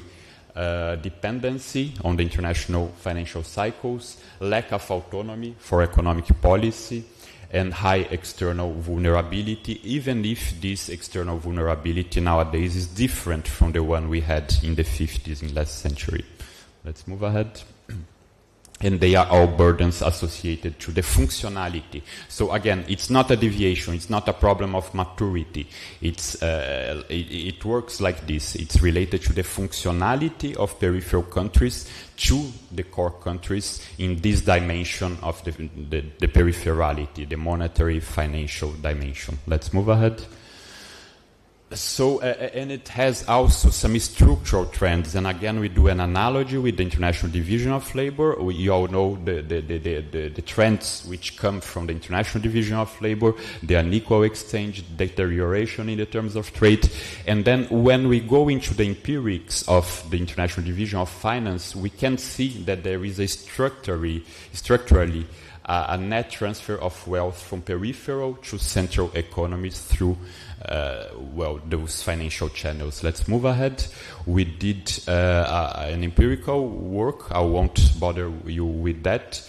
But trying to see the international investment positions of core and peripheral countries and the yields generated through that, and also the capital gains in the periphery and in the center for both the external assets and external liabilities. You can go in the paper if you want. Next slide. But, you cannot see it, sorry about that. But you can trust me. The first line in the top is the yields for the liabilities of the peripheral countries, and the other one with the arrow is the cost of liabilities in the center. And very clearly, obviously, and this is for 2003 to 2023, for almost all countries in the world. And then obviously the liabilities for the center is around 2.5%, and for the periphery it reaches almost 6% a year. Okay, it reached 8, now it's 6. And here again you cannot see the numbers, but we did this analysis also for yields, but also capital gains, assets and liabilities. And then for the central countries the differential is positive, obviously, and then for the periphery it was -5, so it's negative, showing this, next slide please, this structural trend of transfer of wealth from the periphery to the center, which combined to the structural trend related to the International Division of Labor creates what we name as a double capture of wealth, both through the productive technological dimension and the monetary financial dimension. Let's move ahead. And then I arrive to my final remarks. Obviously, what we are trying to do here, what I'm trying to do here, is an analytical work. So you are making this distinction between the international division or the peripherality in the financial monetary dimension and the technological productive dimension for the sake of our analytical work. But obviously, it's the periphery has to be understood as a whole, and the functions it provides to the center also have to be understood both through the two dimensions. And the point is that the periphery has this functionality to the center, which is to potentialize the process of accumulation of wealth in the center. Let's move ahead. And then my very final slide, what to do, right? And then obviously we can deal with that nationally in our countries, in Brazil, in Sri Lanka, in India, capital controls, public banks, those are important things to do. But we have to think, and this is where the Bandung spirit comes, we have to do also joint struggles. The Global South has to be united against all kinds of exploitation, including these asymmetries of the international monetary and financial system. So all efforts have to be done for de-dollarization of the world system, for new platforms for payments in national currencies. Maybe this tendency of transformation of the form of money into digital money may be an opportunity for us to create platforms for payments in national currencies. We have to struggle for reforms in the international financial institutions, but also create our institutions, right? The BRICS institutions, other Global South institutions. combat to the absurd power of credit rating agencies and so on and so forth. So this is a whole front of struggles, this is my claim, that we should have together as Global South countries. And I finish here. Thank you.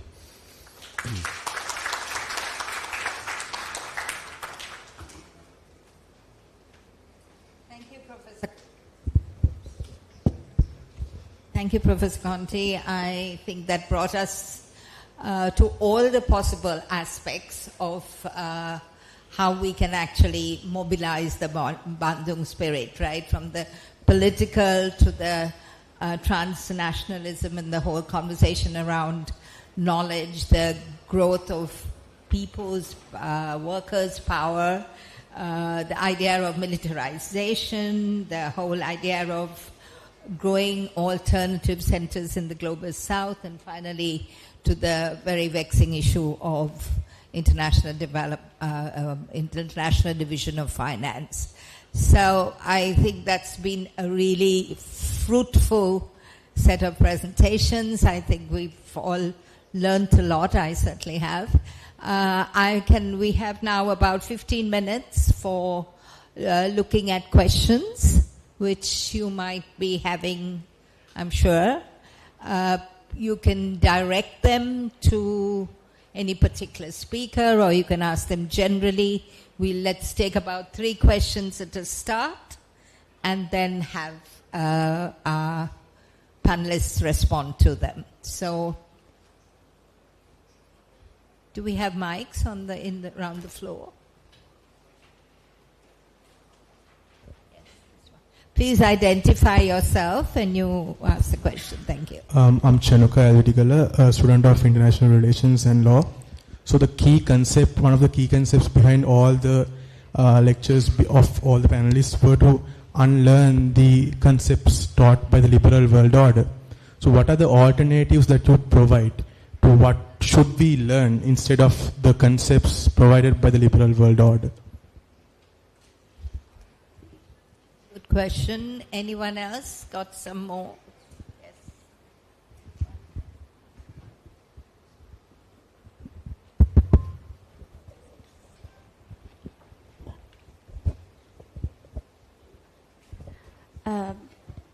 Hello everyone, I'm Amasha Fernando, a second year undergraduate at the Department of International Relations at the University of Colombo.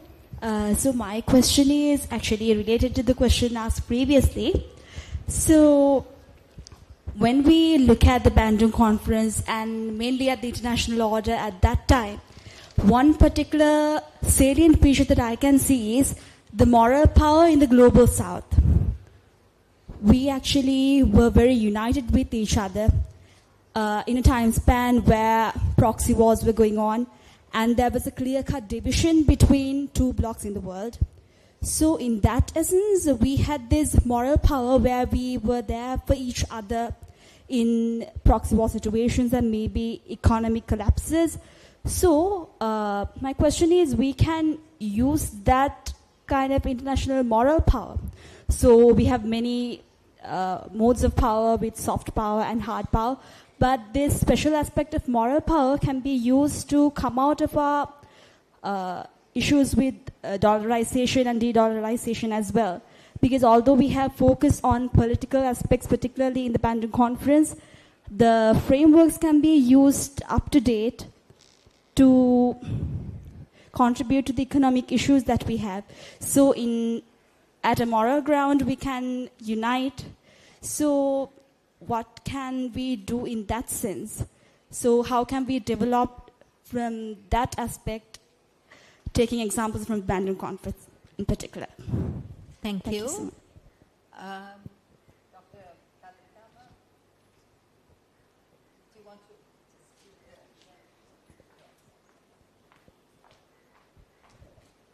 Thank you. To some extent, this is the best of times and the worst of times, because it's the best of times because the US is demonstrating such chaos in leadership that mirage has, I think, been I don't know, it's a mirage, or the veneer has been undermined. But it's also the worst of time because the other countries have not used this to have any kind of solidarity to negotiate together. They have not used this. Each one has gone separately to get a little deal for themselves. But if we stood back and thought, how can they negotiate as a bloc, not just China because it's big or India because it's big, and rather than doing it independently, this could have been an opportunity, and we're missing that. And I don't know whether that can be reignited. Thank you. One more question from the back, and then we give our panelists a chance to. I think I want to pose this question to Dr. Bruno. My name is Dileepa. I'm a rights activist as well as advocate for education reform and particularly decolonizing education.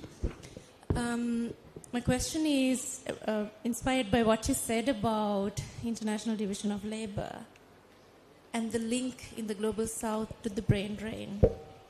Because many countries, including Sri Lanka is suffering a lot from this as we speak, where our public education system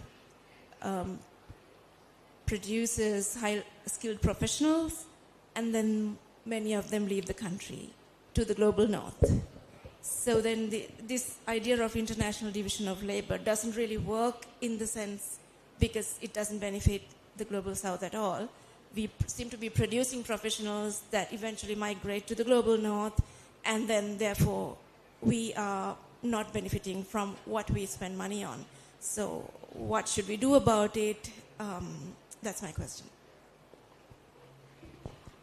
Thank you. Let's take those 4 questions. Is there anybody? Okay, all right. Dr. Phal, would you like to answer any of those questions, if any? Are we okay with the technology there? Okay? All right. Go on. You can ask. We've had 4 questions. One was about, yes, we have to unlearn certain things. So what do we replace that with, right? What do we learn? There was a question about the moral power. I don't know whether Dr. 𝒂𝒓𝒔 was actually making a question or just a comment, but it was more like this is the best of times and the worst of times, and how do we actually capitalize on this moment? And then there was the last question, which was about the brain drain and how does that relate to the International Division of Labor, right? Indeed. You don't have to answer all 4. You can just choose whichever one you'd feel like you want to answer. It's very tempting to try again, but basically what I have noticed first is that this issue of brain gain should oppose also on brain gain. And so it's a brain drain and a brain gain movement. But as I mentioned it earlier, there is no recognition of the contribution of the Global South in the general knowledge. And if we have this system of debunking how knowledge is built on the world system, and if we consider that all the youth have the right to move anywhere they want to be, at least in the Global South. If the North doesn't accept, we can allow circulation of knowledge, at least in the Global South, if we have another conception of morality, because this issue of morality is the issue of ethics. Normally, most of mankind have invented religions because, in fact, our ethics are weak. But if we accept that we can have a system of morality that is universal, that's why I was referring to understanding the origin and the homeomorphic examples of other conception of worldview elsewhere. If we can reconcile that, then we can build a new form of universalist system. And this is based on ethics and moral. But it needs to be the contribution also of the Global South. The idea of liberty, like you have not chosen to be born. So liberty, you then haven't choose to die. Those are, freedom is something that is restricted, but idea of equality is something more interesting. So if we put this at the cornerstone of our struggle, if we put solidarity, we can achieve those type of those progress. Now it may sound very utopian for the youth, and as Dr. Hsu have explained, those consensual 10 principles that was raised in Bandung in 55 seems mild compared to what we are facing today. Just for the issue of defending the commons, all the public goods, just the issue of defending the earth that is in danger. And you remember how it was during the pandemic, that where we really see that we were lacking morals and ethics in terms of defending global health. So basically what I'm just saying is that all those concepts are useless if we don't actually understand the progressive potential that is still lying into the spirit of this Bandung effort. But that's why I was saying that it has lost its breath, and I'm calling for another stage, which I call Bandung Second, or trans-internationalism, where we can reinvent and like it's a fresh page. I'm just coming from Argentina, and I was struck there that most of the elite are still considering themselves Europeans, and they look with despite to the other Latin American.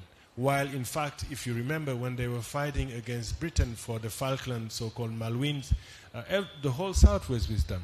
So instead of accepting their geographical but also historic grounding in the global South, they look themselves are one of the United States province. So this is where we have to re-educate, I think, our system of thought. And I trust the new generation, the young generation, accept to be planet citizens, and particularly accept their participation in a global South endeavor. And this is something that we can learn, like we Africans can learn from Sri Lanka, from Vietnam, from Brazil, and exchange knowledge. For example, we can defend biodiversity. In my region, for example, we have 3,000 plants. At least 600 have been already patented by multinationals like Pfizer and Coca-Cola, etc. Those are common goods that we need to defend, you know. So anyway, I think we have great deal to learn. We have to learn from China. We have to learn from internationalists like Norman Bichun, who is a Canadian who went there during the Spanish War and then went to China. So those are the spirits that are still alive with the idea of ethics. And I do believe that we don't have to reinvent the wheel. We just need to know history and know exactly where we go. There is maybe no camino, you know, there is no way as such, but the horizon should not be closed for the new generation. And this is where we are very anxious with this new technology, that the youth don't necessarily have the capacity of recognizing what is left from right in the internet, for example. What is disinformation and information? What type of skills that you need to have to be able to be armed with science? Because science is the only option, a progressive science with open mind and a critic understanding of reality and history. Thank you so much. Yeah. Okay, thank you very much for the very interesting questions. And then I will start with the one related to solidarity, because it's very true that in situations of crisis, we can have a push for solidarity, but we can also have a push for nationalism, right? And this is what is happening in many countries in the world, including my country, Brazil, which had Bolsonaro, which was a nightmare. But I do believe that we have a very strong push for solidarity. And I'll tell you why. We had, with the pandemic, unveiled the total failure, and there is no other word for that, of the global governance, right? When you see the scandal of the distribution of vaccination, for instance, it's a total failure, the global governance. And so it shows the need to reform, and what I would say is that, so this this axis of inequality is one of the axes which is very critical nowadays and which cannot be faced nationally, and the other one is the ecological crisis, right? The ecological crisis by definition cannot be dealt with nationally. So either we face it collectively or we will perish collectively. So I would say is that we have to, I don't know what will happen. Maybe nationalism will prevail, maybe a war will prevail, but we as militants, I would say that we have to stick in these two axes, facing inequality and facing the ecological crisis as the core of the need for solidarity. When and coming back to the brain drain and the immigration, when Europeans talk about immigration crisis, or when the US talk about immigration crisis, it is a total, it's totally misconceptualized, in my opinion, because it's not an immigration crisis, it's a crisis of inequality. And then, as is said, it's obviously that with the current inequalities we have, people, young generations, will want to go abroad to other countries, right? So to deal with this multi-dimensional crisis, we have to, in my opinion, go into the core of it, which is related to inequality and to the ecological crisis, which both combined create the humanitarian crisis we are living. And so this is why I believe that in spite of all problems and nationalism wing movements we have in the world, we can try to get united and change the situation. Thank you.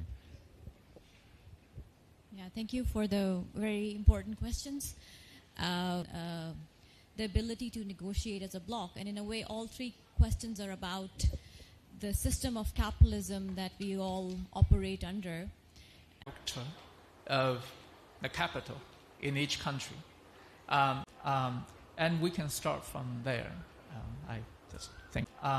And we can start from there. I just thank you. Okay, very briefly, two quick points. The first one is on this being the best of times and can we get South solidarity. You know, one of the problems with the embrace of neoliberalism, because of the fact that you couldn't generate independent national development strategies, which was the promise at the time when Bandung was held, is that it results in a situation where countries compete with each other to get a foothold in external markets. You don't develop your own market, so you need a foothold in external markets. So you suppress your wages domestically to become competitive. You try to compete with others in order to occupy the available space in global markets to the extent that it's open for you. And therefore, you're constantly in a world of divide. So in some sense, you know, we can't take the issue of solidarity out of the economic context in which it is embedded, which in part the Bandung Declaration did. If we actually locate it within the economic context, then we have to say that unless you have strategies pursued which gives national independence, and independent sovereign governments come together to stand up against imperialism, you actually would find it difficult to build substantial South-South solidarity. Which answers partly the question, so what is the alternative? The first, of course, is we must build our national markets in order to be able to have some kind of independent development. In smaller countries, we have to do it by having a sort of common market across countries, for which we need South-South solidarity. To do that, we need to address economic and asset inequality. To address asset inequality, you're basically saying that you not only need progressive fiscal policies, tax and redistribution measures, but you also need a direct attack on forms of monopoly which you think undermine progress and growth. And till such time as you can achieve it, the least we can do is to guarantee to our people universal access to food, to education, to health. There must be some minimums, including, of course, some degree of social protection in the case of old age and disability. At least that much we must guarantee today as we fight to actually ensure that we can have national development which allows for South-South solidarity.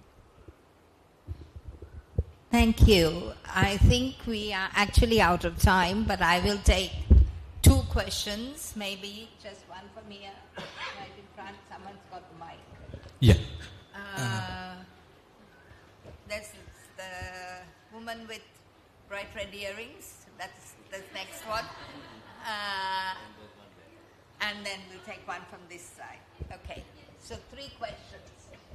Yeah, my question is like when we are talking about new Bandung spirits, or like we are talking about new NAM, so how we can like go for like grassroots driven kind of people-centric initiative for this aspect, like because we know like the current world order is like very dynamic and it's increasing multipolar system, and also the some powers like who are in the world, like they are also considering as global south. So within that context, like how we can like separate these aspects and how we can like construct a new structure or something if we are going forward in this path. Thank you. Thank you to all the speakers for really thought-provoking presentations. I wanted to ask Professor Chandrasekhar about a comment, and I'm sorry if I've misinterpreted what you said or if I'm reducing your analysis. But you mentioned that one of the reasons why the Bandung movement didn't have a linear development where it transformed the world order was possibly because the state didn't emerge as a bulwark for capitalism, a state which has the people's interests at its core. As Sri Lankans are also finding out after the last election, isn't that a rather overly positive view of the liberal state right now? Thanks. Thank you. Hi, I'm 𝒂𝒉. I'm a law student from the University of Colombo.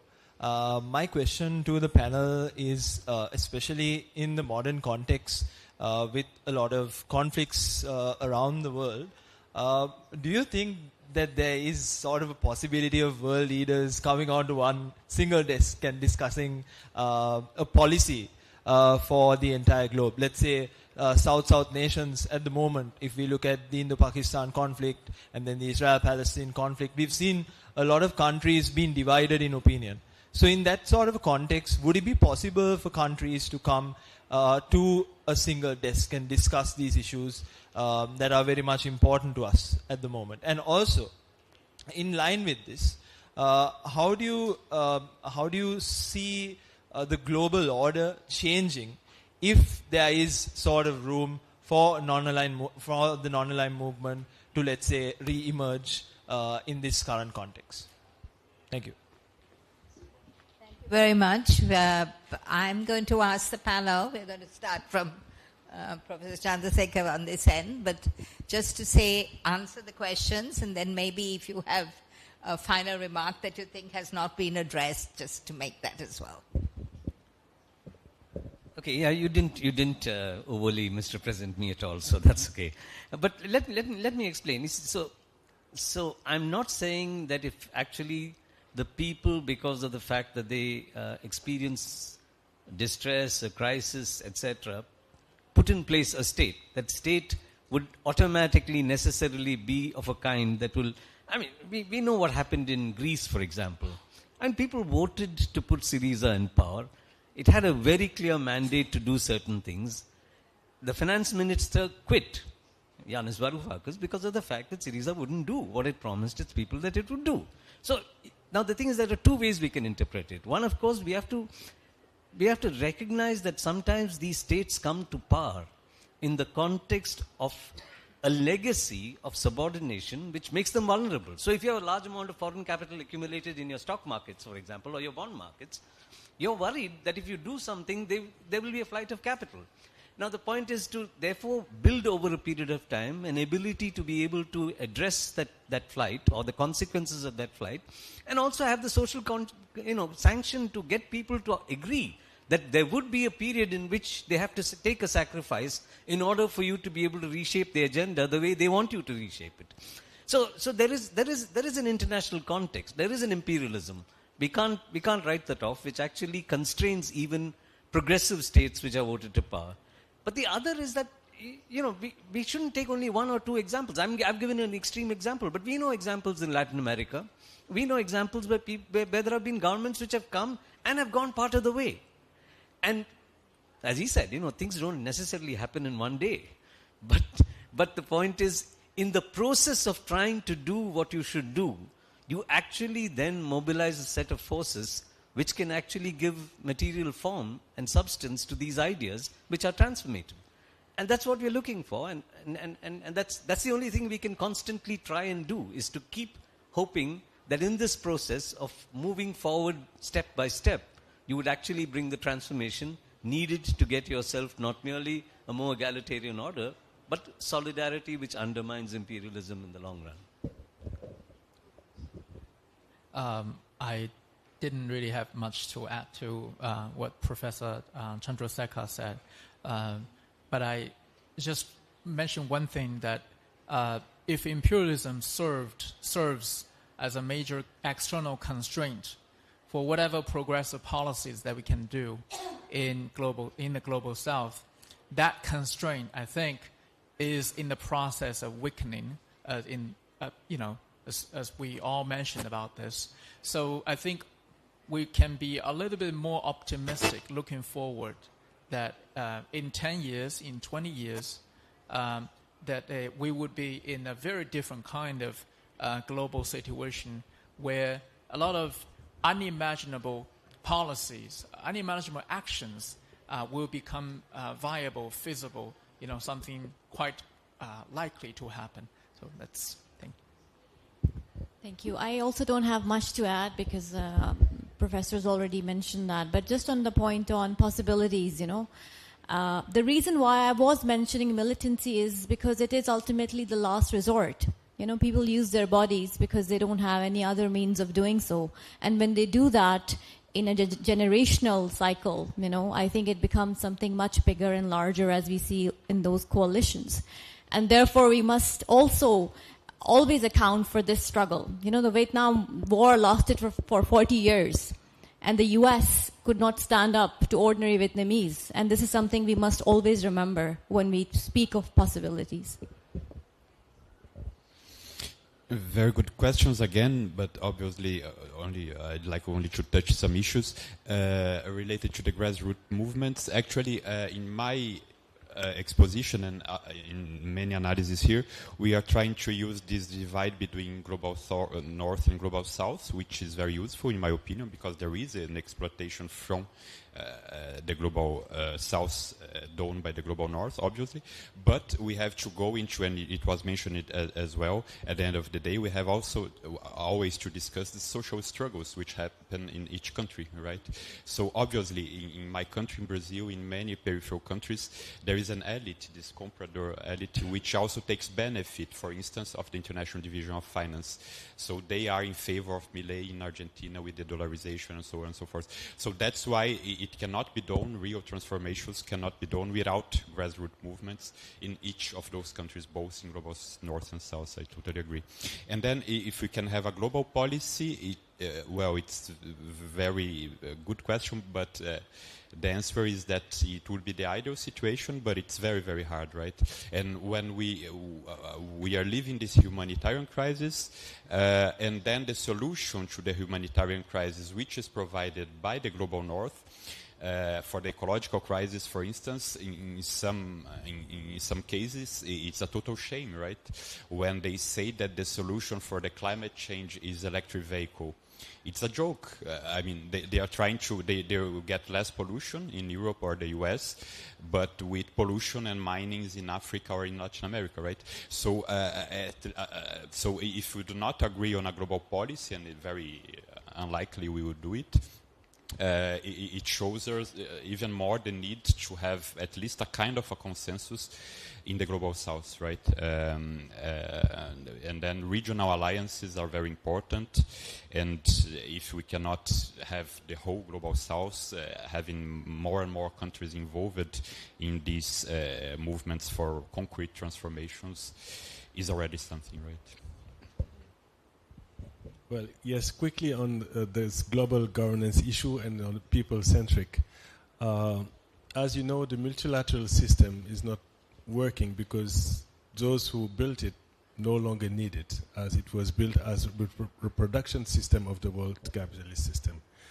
The non-aligned movement actually led to the advent of the Group of 77 in a truncated multilateral system. And the response was international cooperation, which never reached the 0.7 of ODA. So the triad, United States and Japan, mainly, and Europe, never really respect that. And their response was to create the G3, then the G5, then the G7, then the G8, and finally G20. The G20 is attempting to regulate the international order without having the authority to do so. Many civil societies are protesting. Civil societies, to show you how it's important to repoliticize our masses, civil societies organize an anti-imperialist people's court, like during the November 2024 G20 activity. It was called a Popular Anti-Imperialist Tribunal, which brought together thousands of people at the Foundation Progresso, which is a historic place in Rio de Janeiro, to judge 6 cases, among them Palestine, Haiti, the United States Mercosur Agreement of crimes in the presence of those who affected lawyers and judges. So in fact, all the peoples and nations that have suffered colonization and continue to suffer its after effects must learn to work together to emerge from their condition. And this is why a people-centric approach is so important, to not leave the decision-making to leaders. There was a world summit, maybe you have witnessed, a world summit that was called by UN to see whether the leader of the world would be able to save mankind. And it was a failure. So it is important that citizens, not consumers, but citizens, with consciousness, like understanding what is the gravity of the situation and the emergency. And this is why the anti-systemic zone, which is this global south, have a privilege to express this capacity of South-South cooperation at all levels, bilateral, multilateral, or simply as citizens. And this is why we should never, never underestimate the scope and the magnitude of any of our contribution, like even the tiny, tiny person, like the drop of rain or any drop in the sea. All people are important. And even though it is not considered as important people in the global north, you can see when we have casualties in Palestine or, people dying in the global south, no one really pay attention. I'm not mentioning Africa. But we know that we are all important. And once we understand that and that united we can really confront the system, once we realize that, I think it's almost impossible to stop the tide. And because they know exactly the power of the people. When people unite, imperialism trembles. Thank you so much. I think that's a really good note on which to end. It brings back also another concept that I think was prevalent during that time of Bandung, which is the whole idea of conscientization of citizens. So I think that's really a really important aspect. Tomorrow you will be able to kind of have panels that look into some of these questions more deeply. So we have a panel on crisis planning and industrial policy. We have a panel on decolonization, the Bandung spirit, and the new international economic order. And we have a final panel on new multilateralism, South-South solidarity, and alternatives. So if you couldn't ask any questions here, I'm sure you will either find the answers or get a chance to ask them later. Thank you very much for your engagement. Let us give our panel a round of applause and as a thank you for being with us. And have a good evening, everyone.